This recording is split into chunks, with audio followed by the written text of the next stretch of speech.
In today's video, I'm going to teach you how to use Google Chrome, step by step. Whether you just installed Chrome or want to master the essentials, this walkthrough will help you set things up for speed and productivity, without any confusion. Let's start with the bar at the top of Chrome, often called the address bar. It's not just for typing website addresses, it's also a powerful Google search bar. Type anything you're curious about, like a topic, a product, or a question, and press Enter to see instant results. As you type, you'll notice helpful suggestions dropping down beneath the bar. These can save you time by predicting what you need or taking you straight to a site you visit often.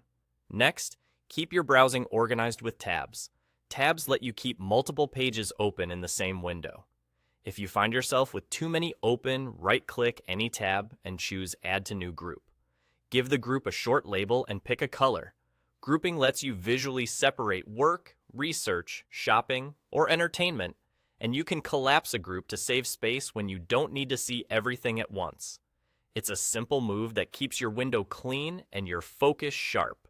Now, save your go-to sites so they're always a click away.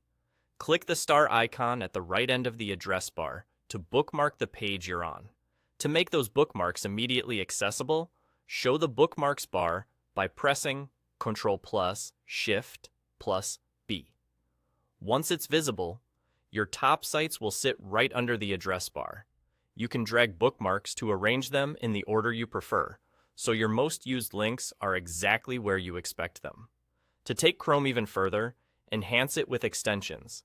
Click the three dots in the top right corner, go to Extensions, and visit the Chrome Web Store. There, you can add tools like ad blockers or a dark mode that applies across websites. Before installing, check the ratings and read what permissions the extension requests. You can manage or remove extensions from that same extensions area whenever you want to simplify your setup. Finally, keep Chrome running smoothly by occasionally clearing your cache. Open Settings, head to Privacy and Security, and select Clear Browsing Data. Choose a time range and clear cached images and files to free up space and speed things up. If you also clear cookies, remember that some sites might sign you out, so use that option when it makes sense. And that's it. With smart searching, tidy tabs, quick access bookmarks, helpful extensions, and a clean cache, you're now a Chrome Power user. You're all set.